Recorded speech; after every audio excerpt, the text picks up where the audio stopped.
皆様が初めて教会に来られたきっかけは何だったでしょうか。 여러분이 교회에 처음 오시게 된 계기는 무엇이었습니까? 自分から勇気を出して来られた方もいれば、友人からの招待や魅力的なプログラムがなければなかなか一歩を踏み出せなかった方もおられるでしょう。 스스로 용기를 내서 교회에 오신 분도 계시겠지만 그 친구들로부터 초대를 받거나 아니면 그 매력적인 프로그램이 없었다면 좀처럼 첫 발을 내디딜 수 없었던 그런 분도 계시리라 생각합니다. 福音に触れたことがない人々にとって教会の敷居は依然として高いものです。 복음을 접한 적이 없는 사람들에게 교회의 문턱은 아직도 높기만 합니다. 日本では福音を伝えるのに敷居を低くして人の心を開いて自然にイエス様を伝えるミニストリーが様々あります。 일본에서는 그 복음을 전할 때 문턱을 낮추고 사람들의 마음을 열고 자연스럽게 예수님을 전할 수 있는 그런 사역이 많이 있습니다. 日本ではブラックゴスペルが1990年代からブームになりました。 일본에서는 1990년대부터 블랙 가스펠 붐이 일어났습니다. そして教会でもブラックゴスペルも取り入れてゴスペルクワイアを結成して伝道にも豊かに用いられました。 그리고 교회에서도 이 블랙 가스펠을 받아들여서 블랙 가스펠 콰이어를 결성하고 전도에도 풍성하게 사용하였습니다. 全国的にゴスペルクワイアがあってアメリカからも講師を招いて一緒にワークショップを開いてコンサートも盛大にしています。 전국적으로 고스펠 콰이어가 있고 미국에서 강사를 초빙해서 그리고 함께 워크숍을 열고 또 그 성대하게 콘서트도 열었습니다. 一緒に歌を歌うことによって自分を表現し福音に触れられてイエス様を信じる日本人も少なくありません。 함께 노래를 부르면서 자신을 표현하고 그리고 복음에 접하고 예수님을 믿게 되는 그런 일본인들도 적지 않습니다. またゴスペルフラダンスがあります。 그리고 가스펠 훌라 댄스가 있습니다. 日本の教会で豊かに用いられています。 일본 교회에서는 이것을 풍성하게 사용하고 있습니다. ダンスをして体をほぐすと心もほぐれます。 댄스를 추면서 몸을 움직이다 보면 마음도 풀어지게 됩니다. また非日常の中で心がリフレッシュできます。 그리고 비일상 속에서 그 마음도 리프레시하게 됩니다. ブラックゴスペルもフラダンスも福音伝道のツールになります。 블랙 가스펠도 그리고 훌라 댄스도 그 복음을 전하는 그 툴이 되었습니다. 音楽やダンスを通して人と人との関係また関わりを深くして信頼関係を築きながら福音を自然に伝えられることは素晴らしいことです。 음악이나 댄스를 통해서 사람과 사람 사이의 그 관계를 깊은 관계를 가지고 신뢰의 관계를 형성하면서 복음을 자연스럽게 전할 수 있는 것은 참으로 놀라운 일입니다. 福音を伝える方法は、福音を伝えるさまざまな方法がありますけれども、最も人々の心に深く入り込む方法は何でしょうか。 복음을 전하는 방법에는 여러 가지가 있습니다만 그 중에서 가장 사람들의 마음속 깊이 우리가 들어갈 수 있는 방법에는 무엇이 있을까요? それは共に食事をすることです。 그것은 함께 밥을 먹는 겁니다. 食卓を囲むことは人と人との距離をぐっと縮めます。 식탁에 둘러앉으면 사람과 사람 사이의 그 심리적인 거리가 확 줄어들게 됩니다. 食事をすると不思議に心が開かれますね。 밥을 같이 먹다 보면 자연스럽게 그 마음이 열립니다. 海外宣教の現場にいると御言葉を研究して解き明かすこと以上に料理をして人々を招いて信頼関係を築くことに多くの時間を割きます。 해외 선교 현장에 가보면 말씀을 연구하고 그리고 그것을 풀어내는 것 이상으로 요리를 하면서 사람들을 초대하고 신뢰 관계를 형성하는 것에 많은 시간을 할애합니다.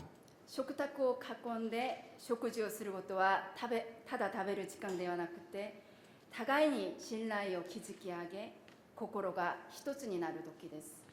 식탁을 둘러싸고 앉아서 함께 식사를 하는 것은 같이 그냥 밥을 먹기만 하는 것이 아니라 서로의 그 신뢰 관계를 형성하고 마음이 하나가 되는 시간입니다.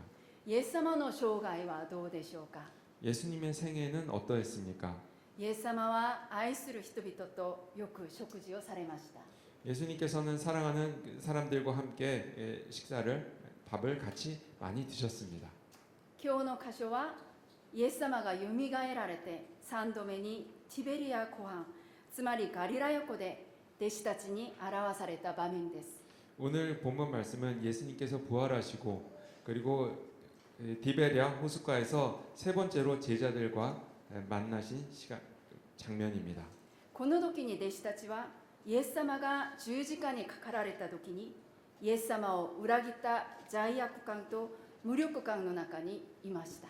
제자들은 이때 예수님께서 십자가에 달려 돌아가실 때 예수님을 배신했다고 하는 그런 죄책감과 무력감 가운데 있었습니다. 彼らはすでによみがえられたイエス様に2度会いましたけれども、彼らの心はまだまだ回復されませんでした。 제자들은 부활하신 예수님을 이미 두 번이나 만났지만 그럼에도 불구하고 그들의 마음은 아직 회복되지 않았습니다. 特にペテロはイエス様を3度も知らないと否定していたので、ペテロは失意のどん底にいました。 특히 베드로는 예수님을 세 번이나 모른다라고 부인을 했었기 때문에 깊은 시리의 늪에 빠져 있었습니다. ヨハネの21章では、弟子たちはふるさとガリラヤに戻って本業だった寮に行きました。 요한복음 21장을 보면 그 본업이 어부였던 제자들은 고향으로 돌아가서 물고기를 잡으러 나갔습니다. しかし夜通し働いても一匹も取れませんでした。 그렇지만 밤새도록 그물을 던졌지만 단 한 마리도 잡지 못했습니다. そこに現れたイエス様は彼らに船の右側に網を打ちなさい。そうすれば取れますと語られました。 이때 나타나신 예수님께서는 제자들에게 그물을 배 오른편에 던지라 그리하면 잡으리라 라고 말씀하셨습니다. その通りにしたらおびただしい数の魚が取れました。 그 말씀대로 하니까 엄청난 수의 물고기가 잡혔습니다. 最初はイエス様だと気づきませんでしたが、この出来事によって弟子たちは彼がイエス様だということが分かったのです。 처음에는 그분이 예수님이신 줄 몰랐지만 이 일을 통해서 제자들은 그분이 예수님이시라는 것을 알았습니다. 魚を取っていた弟子たちにイエス様は朝ごはんを用意してくださいました。 물고기를 잡던 제자들을 위해서 예수님께서는 식사를 준비하셨습니다. 夜通し仕事をしていた弟子たちは疲れを覚えていて寒かったし空腹でした。 밤새도록 그 물고기를 잡는 일을 했던 제자들이었기 때문에 피곤했을 거고 그리고 춥기도 하고 배도 고팠을 겁니다.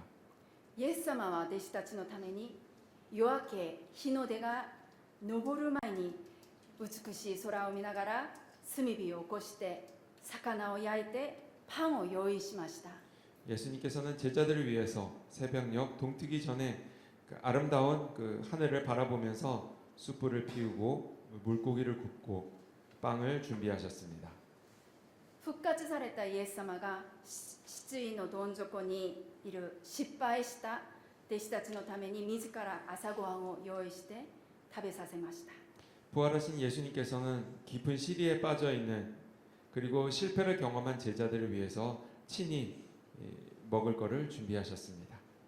そして元気つけて回復の道へと導いてくださいました。 그리고 제자들의 기운을 되찾고 회복의 길로 들어설 수 있도록 인도하셨습니다. ペテロにはまたその後羊を飼いなさいと献身への道を再確認させ、またその道を行くように力を与えてくださいました。 그리고 베드로에게는 그 식사를 한 후에 내 어린 양을 먹이라라고 헌신의 길을 다시 한번 확인하시고 그리고 헌신의 길로 가도록 또 능력을 부어 주셨습니다. ここでのイエス様の姿は疲れきた我が子にご飯を食べさせる母親のようです。 여기에서 이 예수님의 모습은 녹초가 된 자녀에게 밥을 먹이는 어머니의 모습과 흡사합니다. イエス様が復活後ガリラヤ湖で弟子たちのために用意してくださった食事は人々と食卓を囲むイエス様の生涯を思い出させます。 예수님께서는 부활하신 후에 갈릴리 호수에서 제자들에게 그 준비하셨던 이 식사는 그 사람들과 식탁을 둘러싸고 둘러쌌던 그 예수님의 생애를 떠올리게 합니다. 食事をすることはイエス様のミニストリーに欠かせないものでした。 음식을 함께 먹는 것은 예수님의 그 사역에 있어서 뺄 수 없는 부분이었습니다. イエス様は罪人と食事をされました。 예수님께서는 죄인들과도 함께 식사를 하셨습니다. 食卓を囲んだ人々は当時阻害されて罪人だと定められた人でした。 함께 식탁에 앉았던 사람들은 당시에 소외되고 그리고 죄인으로 규정되었던 사람들이었습니다. イエス様は宴会によく参加されて大食いの大酒飲み、酒税人や罪人の仲間だと非難されました。 예수님께서는 잔치에 많이 참석을 하셨는데 먹기를 탐하고 포도주를 즐기는 사람이요 세리와 죄인의 친구로다라는 비난을 받으셨습니다. パリサイ人は罪人と酒税人と食事をすることによって汚れると思っていたので、イエス様が彼らと食事を平気にすることを見て腹を立てました。 바리새인들은 죄인이나 세리들과 함께 밥을 먹으면 부정해진다라고 생각을 했었기 때문에 예수님께서 그들과 아무렇지도 않게 식사하시는 모습을 보면서 화를 냈습니다. しかしイエス様はこれらの人々を蔑むことなく、同じ食卓に着くことで同じ目線を持ち、人間が作った差別や偏見という壁を打ち破りました。 그렇지만 예수님께서는 그 사람들을 멸시하지 않으시고 같이 함께 식탁에 앉아서 그리고 같은 눈높이에서 그 사람들이 만들어낸 차별이나 그 편견을 다 허무셨습니다. 当時主人と奴隷が同じテーブルに着くことはありえない階級社会でした。 당시는 주인과 노예가 같은 테이블에 앉는 것은 있을 수 없는 계급 사회였습니다. 徹底的に分離されて別に食事をしてメニューも違いました。 철저하게 분리되었고 따로 밥을 먹었고 그리고 메뉴도 달랐습니다. 罪の奴隷だった罪人だった人間はもともとイエス様と一緒に食事をする資格はありませんでした。 죄인이었던 인간들은 원래 예수님과 함께 밥을 먹을 수 있는 그런 자격이 없습니다. イエス様は神様でありながら罪人である奴隷である私たちと一緒に食事をすることを厭わず喜んで食卓に招いておられます。 예수님께서는 하나님이시기 때문에 죄인들인 우리와 함께 하나님이시면 죄인들인 우리들과 함께 식탁에 앉는 것을 꺼려하지 않으시고 기뻐하면서 식탁으로 우리를 초대해 주셨습니다. 食事は交わりを意味して相手を道とまたは仲間として受け入れることです。 음식을 함께 한다고 하는 것은 교제를 하는 것을 의미하고 그리고 상대방을 그리고 동등한 또는 그 동료로 받아들인다는 의미가 됩니다. イエス様の食卓は天国そのものでした。 예수님과 함께하는 그 식사의 자리 식탁은 천국 그 자체였습니다. 名誉も富も人種も性別も問わず主に招かれた人々が共に食卓を囲んで一緒になります。 명예도 부도 인종도 성별도 상관없이 주님께 초대를 받은 사람들이 모두 함께 한 상에 둘러 앉았습니다. イエス様は食事を通してまた弟子たちを養いました。 예수님은 식사를 통해서 제자들을 먹이셨습니다. 3年間弟子たちを訓練して育てながら数多くの食事を共にしていたでしょう。 3년간 제자들을 훈련하고 키우시면서 정말 많은 그 식사를 함께 하였습니다. そして食卓で弟子たちの日常の痛み、苦しみ、喜び、ささやかなことさまざまな話がなされたでしょう。 그리고 식탁에서 제자들의 일상의 아픔과 고통 그리고 기쁨과 자잘한 것들 그리고 많은 이야기를 나눴을 거라 생각합니다. イエス様はよく食事の場面で奇跡を行われました。 또 예수님께서는 그 식사를 하실 때 또 많은 기적을 행하셨습니다. 代表的な奇跡は、水をブドウ酒に変えた奇跡、そして、5つのパンと2匹の魚で5000人を食べさせました。 대표적인 것들이 예수님께서는 그 물로 포도주를 만드셨고 그리고 보리떡 5개와 물고기 2마리로 5천 명을 먹이셨습니다. この奇跡を通してイエス様は弟子たちにご自分が神様であることを示しました。 이러한 기적들을 통해서 예수님은 제자들에게 예수님이 하나님이시라는 것을 나타내셨습니다. イエス様は十字架にかかる前の日の夜、弟子たちと食事をしました。 예수님께서는 십자가에 달려 돌아가시기 그 전날 밤에도 제자들과 함께 식사를 했습니다. イエス様はパンとブドウ酒を自分の体と血だと語り、私を覚えて行いなさいと命じられました。 그때 예수님께서는 빵과 포도주를 가지고 예수님의 몸과 피라고 말씀하시면서 이것을 행하여 나를 기념하라고 말씀하셨습니다. これはキリスト教の中心の聖典です。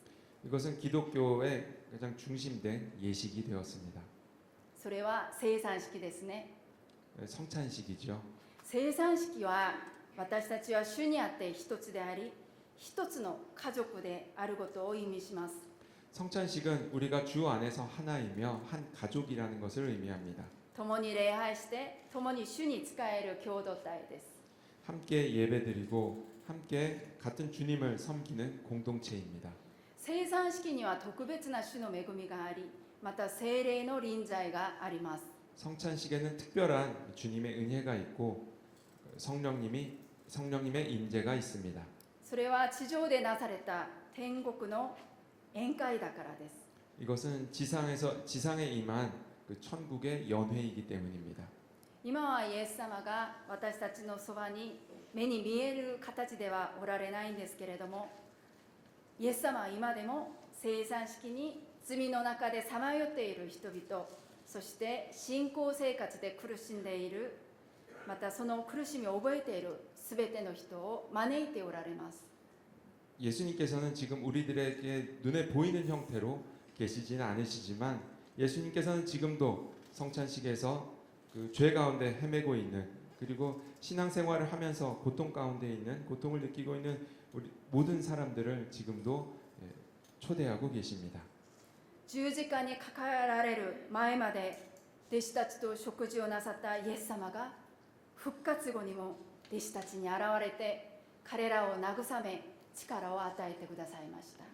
십자가에 달려 돌아가시기 직전까지도 제자들과 함께 음식을 나눴던 예수님께서는 부활하신 후에도 제자들에게 나타나셔서 그리고 제자들을 위로하셨습니다. 最後まで食べさせて養ってくださるイエス様の諦めない愛、また導き続ける姿が見えます。 마지막까지 먹이는 그 예수님의 모습을 보면서 포기하지 않는 그리고 계속해서 우리를 인도하시는 그 모습을 보게 됩니다. 先日、韓国では旧正月を迎えました。 지난주에 한국에서는 그 설 명절이 있었습니다. 正月は日本でも韓国でも家族が久しぶりに集まって食卓を囲む大切な時です。 일본에서도 한국에서 또 이 설이라고 하는 것은 오랜만에 가족들이 만나서 그 식탁에 둘러앉는 소중한 시간입니다. この時期に一番懐かしくなるのはふるさとの母が愛を込めて作った温かいご飯ではないでしょうか。 이 시기에 가장 그리운 것은 고향에 계신 어머니가 사랑을 담아서 만들어 주시는 따뜻한 밥이 아닐까요? 贅沢なごちそうでなくてもその場にいるだけで癒されて安心できます。 고급진 요리가 아니더라도 그 자리에 있는 것만으로도 위로를 얻고 안심하게 됩니다. イエス様が用意してくださった食卓もこのように私たちがいつ戻っても回復できる場所です。 예수님께서 준비해 주신 이러한 식사의 자리도 우리가 언제 돌아가도 회복될 수 있는 그러한 장소입니다. 疲れてヘトヘトになって失敗しても戻れる食卓でイエス様と一緒に食べたら元気になります。 우리가 피곤에 지쳐서 파김치가 되어도 실패해도 그리고 다시 돌아갈 수 있는 그 식탁에서 예수님과 우리가 함께 먹으면 또 힘을 얻을 수 있습니다. イエス様のふるさとこそが私たちが帰るべき、イエス様の懐こそが私たちが帰るべきふるさとです。 예수님의 품이야말로 우리가 돌아가야 할 참된 고향입니다. 皆さんは平日は仕事で、また家族のお世話で忙しい日々を送って、また週末は教会を奉仕をして忙しい日々を送っていると思います。 여러분들은 평일에는 직장일에 또 가족들을 돌보면서 바쁘게 지내시고 또 주말이 되면 교회에서 봉사를 하시느라 굉장히 바쁘게 지내시리라 생각합니다. 私も平日は仕事で、週末は教会奉仕で、疲れを覚えた時期がありました。 저도 평일에는 그 직장에 나가고 주말에는 교회를 봉사를 하면서 굉장히 피곤함을 느낄 때가 있었습니다. その時に私たちに必要なのはイエス様が用意してくださった食卓です。 그때 우리에게 필요한 것은 예수님께서 준비해 주신 식탁입니다. イエス様は炭火を起こして、また海辺で魚とパンを持って、皆さんを元気づけるために待っておられます。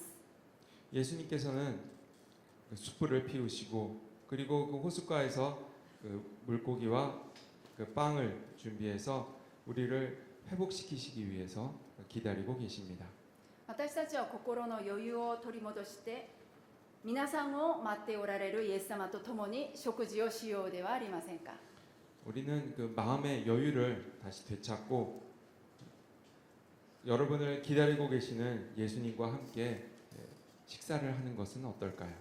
そして疲れを覚えている、また失意のどん底にいる兄弟姉妹を招いて、忙しい日々の中でもコーヒーかお茶一杯を飲むか、共に食事をしようではありませんか。 그리고 피곤함을 느끼고 있는 그 깊은 시리에 빠져 있는 그 주변의 내 이웃들을 초청해서 그 커피나 차를 한잔 하거나 함께 식사를 해보는 것은 어떨까요? イエス様がおられる食卓には愛と回復の力があります。 예수님께서 함께 하시는 그 식탁에는 사랑과 회복의 능력이 있습니다. アメン。お祈りします。 기도하겠습니다.